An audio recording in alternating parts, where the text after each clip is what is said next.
weil der Mensch ein Mensch ist. A onda revolucionária que varreu o mundo em 2019 parece ganhar novo fôlego agora em 2020. Em meio à pandemia da Covid-19, os atos insurrecionais em repúdio ao assassinato racista de George Floyd nos Estados Unidos reverberam por todo o mundo. Aqui no Brasil, em meio ao isolamento social, o ódio ao governo Bolsonaro aos poucos volta a ganhar as ruas. Os atos do domingo que ocorreram em algumas capitais, chamados por setores das torcidas organizadas, puseram em evidência, através da imprensa e das redes sociais, o movimento Antifa, que teve forte presença nessas manifestações. A polêmica foi amplificada quando o deputado bolsonarista Douglas Garcia divulgou nas redes de forma criminosa uma lista contendo nome completo, dados pessoais e locais de encontro de mais de 1.000 pessoas que supostamente são ativistas antifascistas. Uma clara tentativa de intimidação que coloca em risco a integridade física e a própria vida dos que estão listados, tornando-os alvos potenciais de grupelhos fascistas. Quais as origens do movimento Antifa? Por que um número cada vez maior de pessoas nesse cenário se interessam por ele? Quais são as suas contradições e seus limites diante das grandes lutas que se apresentam? Afinal, o que é a ação antifascista?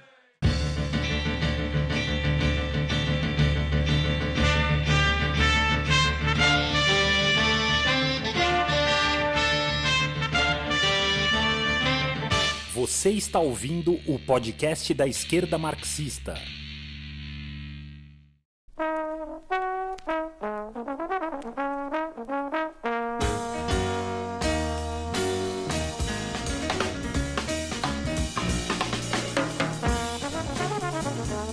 Saudações, camaradas! Meu nome é André Mainardi e está no ar, a partir de agora, o 8º episódio do podcast da esquerda marxista, seção brasileira da Corrente Marxista Internacional.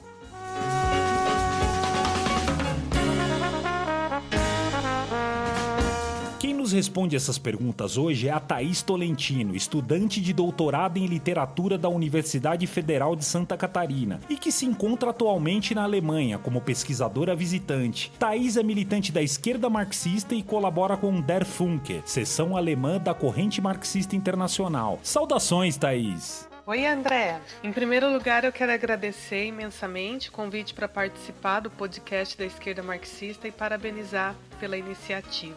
Aqui na Alemanha, além de estar estudando e pesquisando, eu participo também do Der Funk, que é a seção alemã da Corrente Marxista Internacional. E nós temos alguns falantes de português, então o podcast tem sido um sucesso meio intercontinental. O que é maravilhoso, porque a gente sabe que a única forma de acabar com a opressão no mundo é construindo uma revolução internacional, é derrubando esse sistema podre que massacra milhares de pessoas dia a dia em todos os lugares do mundo, né? Eu aproveito para deixar uma saudação carinhosa para todos aí no Brasil e vamos lá. Obrigado pela presença aqui hoje, camarada, e saudações fraternas e internacionalistas aos nossos camaradas da seção alemã. Muito obrigado pela audiência. Thaís, indo direto ao cerne da questão, você poderia falar pra gente, em linhas gerais, o que é o movimento Antifa? Nos últimos dias, especialmente após a onda de protestos e de revolta que varre o mundo, depois do assassinato policial do George Floyd nos Estados Unidos, a questão do movimento Antifa entrou na ordem do dia, né? Seja através das ações diretas que os grupos declarados antifas têm realizado, seja pela condenação desses grupos por parte dos governos burgueses. O Trump declarou recentemente, né, os antifas como terroristas, a Merkel aqui também fez um discurso contrário a esses grupos, seja pela organização antifascista das torcidas de futebol que está rolando no Brasil, e seja pela ação online que também está acontecendo, especialmente nas redes sociais, de autodeclaração como antifascista. Muito legal essa sua pergunta inicial, porque a ausência de uma resposta muito concreta também dá o tom do que o movimento Antifa é. Então, de saída, né, ele é um movimento, um conglomerado de pessoas com tendência à esquerda, que tem como foco principal o combate ao fascismo por quaisquer meios que forem necessários. Embora o movimento levante as bandeiras do combate ao racismo, à xenofobia, à homofobia, etc., que são mazelas necessárias para o funcionamento do sistema capitalista, não necessariamente ele se coloca como um movimento anticapitalista. E isso é meio perigoso, né? Porque gera uns fenômenos que confundem a classe trabalhadora e a juventude. Por exemplo, nos últimos dias, surfando na onda de revolta que varre o mundo, que é uma revolta que vem sendo gestada há tempos, né? A gente tem visto inúmeros representantes da burguesia que não medem esforços para atacarem as conquistas dos trabalhadores e da juventude, se declarando também como antifascistas, aderindo a essa campanha online que está rolando. Vou citar aqui só alguns exemplos, mas a lista é longa, né? Aqui na Alemanha, a deputada Saskia Esken, que é uma das chefes do Partido Social Democrata, e o próprio partido, o SPD, além do ministro do Interior, o Horst Seehofer, que são políticos burgueses que colaboram diretamente para o aumento da opressão à classe trabalhadora, também se declararam como antifascistas, né? Eu tenho certeza de que no Brasil não faltam exemplos desse tipo. Eu quero ainda chamar atenção para mais uma característica desse movimento, que é essa questão da ação direta, ou seja, combater o fascismo, seja lá por quais meios. A história nos ensina que isso pode ser um tiro no pé, né? Se a classe trabalhadora não estiver firmemente organizada, e para isso ela precisa organizar um partido revolucionário e de massas, esse tipo de ação pode significar o esmagamento de uma revolta que é legítima e o esmagamento de uma possibilidade de mudança real. Vamos pensar a jornada de junho de 2013, né? Quando a gente viu entrar em cena a ação dos Black Blocs aí no Brasil, sem partido, sem programa, sem organização. Eu quero ressaltar mais uma vez, o ódio ao sistema é uma coisa legítima, mas naquele momento em que não havia uma direção revolucionária para todo aquele ânimo, para aquele movimento encabeçado principalmente pela juventude, ele acabou ficando à deriva e à mercê das pressões da burguesia. E o proletariado, os trabalhadores e todos os oprimidos, eles precisam de uma organização forte para vencer o poder da burguesia. Essa é a fronteira que separa, então, o marxismo, né, das teorias pequeno-burguesas dos socialistas utópicos, entre os quais se encontra o anarquismo. Certo, Thaís. O fascismo tem ascensão nas primeiras décadas do século XX, principalmente na Alemanha e na Itália. Nesses países, a classe trabalhadora, ainda que tenha vindo de uma sequência de derrotas importantes nesse período, tentou oferecer um combate organizado ao fascismo e acabou, no primeiro momento, derrotada novamente. Nesse sentido, você poderia nos falar um pouco das origens do movimento Antifa na Alemanha? Por que esse movimento não conseguiu derrotar o fascismo na ocasião?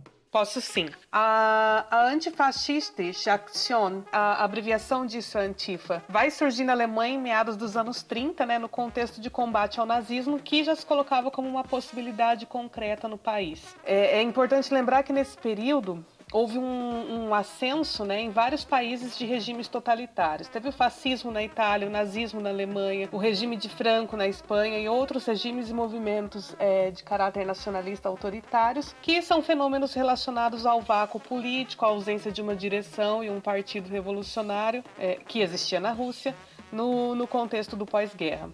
O debate pela necessidade da criação de uma frente de combate ao fascismo já começa ali em meados de 1923 na Alemanha, porque nessa época se percebia um crescimento substancial do Nationalsozialistische Deutsche Arbeiterpartei, que é o partido nazista. Existia nessa época dois partidos, né, que estavam mais alinhados aos interesses da classe trabalhadora, partidos mais à esquerda, digamos assim.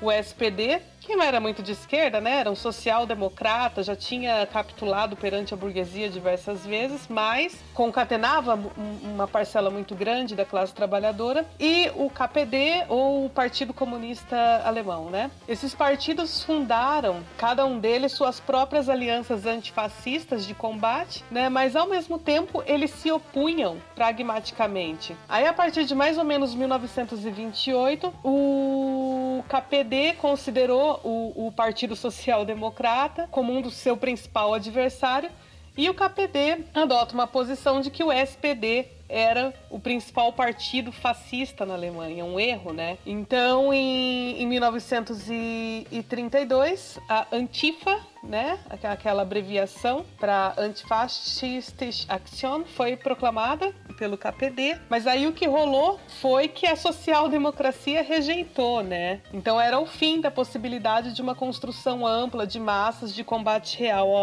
ao fascismo. Mas aí vem, né? Se o partido nazista já era uma ameaça, por que esses partidos não se juntaram numa frente única? E aí a gente tem que adicionar um outro elemento aqui, que foi a falência da Terceira Internacional, no momento em que começa a haver uma burocratização cada vez maior do partido. Na Rússia, né, o Stalin e sua camarilha começa a massacrar os avanços revolucionários que a Internacional Comunista havia alcançado e vão ocupar cada vez mais postos importantes no partido. Resumindo a ópera, né, o partido nazista já era uma ameaça concreta e, ao vacilar na construção de uma política de frente única para combatê-lo, o KPD, Partido Comunista, e o SPD, Social Democrata, permitiram que o nazismo chegasse ao poder, né? Se esses partidos tivessem se unido numa frente única de combate ao fascismo, porque nas eleições os caras tinham mais votos somados do que o partido nazista. E se não houvesse uma ausência de direção para o movimento pré-revolucionário que rolou na Alemanha, os passos dados pelo país certamente tinham sido outros, né? Trotsky vai analisar bastante essa questão. Bom, em pouco tempo os nazistas desmantelariam e colocariam na ilegalidade os maiores partidos de esquerda do país. No início da Guerra Fria, na Alemanha Ocidental, o movimento antifa perdeu força, mas começa a se recuperar em cidades mais tradicionalmente de esquerda, como Hamburgo e Berlim, isso na década de 70 e 80. As principais raízes desse reavivamento, né, estavam na cena de ocupação de imóveis e também no movimento estudantil, e se autodenominavam oposição extraparlamentar, né? Com a reunificação, o movimento retomou o ritmo, ganhou também um impulso de maior filiação para as causas mais modernas, assim, né? Como o movimento anti-globalização ou os protestos contra as mudanças climáticas. Mas pensar no movimento antifa como uma coisa única seria bastante errôneo. Muitos grupos de extrema esquerda e autonomistas se identificam em maior ou menor grau com um rótulo antifa, muitas vezes também abraçando o anarquismo e meios não políticos de oposição e de protesto. Thaís, existe todo um discurso por parte das direções reformistas do proletariado de que há no mundo hoje uma onda conservadora que caminha em direção ao fascismo. Levando em conta a conjuntura atual, o fascismo é uma ameaça real? Olha, André, o ataque direto que as burguesias do mundo inteiro têm feito contra a classe trabalhadora,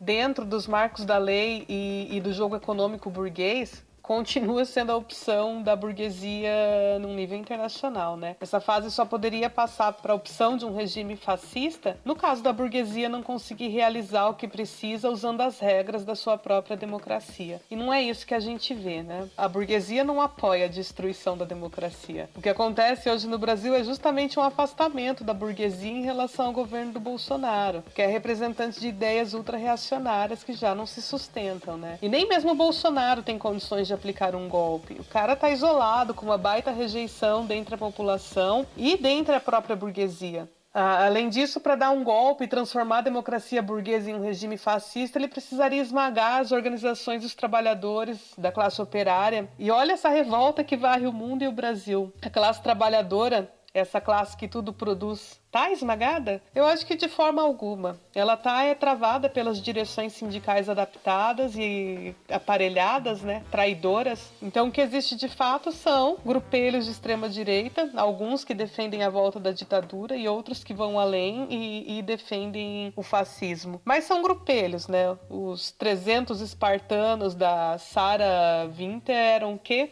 30? Então, analisando a moral da classe trabalhadora, sua disposição de luta, a disputa de consciência da pequena burguesia entre o proletariado e a grande burguesia, são fatores que faz a gente pensar que a opção pelo fascismo ela não está dada, né? Mas a gente precisa sempre estar atento. Mas as condições que se apresentam não há nada que faça a gente comprovar a iminência de um regime fascista. Te agradeço pelo ótimo papo de hoje, Thaís. Considerações finais? André, eu agradeço imensamente o convite para participar do podcast da Esquerda Marxista.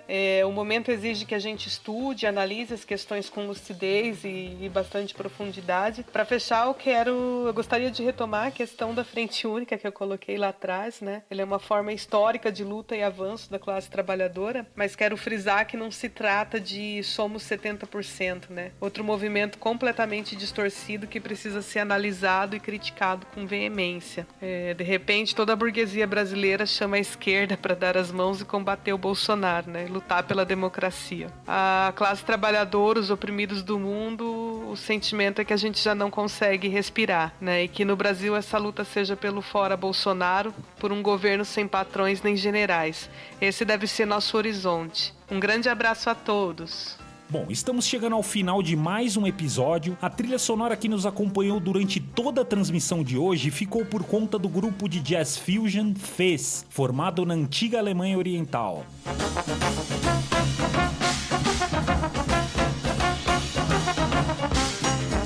Acompanhe a nossa programação em marxismo.org.br e em nossas redes sociais. Até a próxima, camaradas!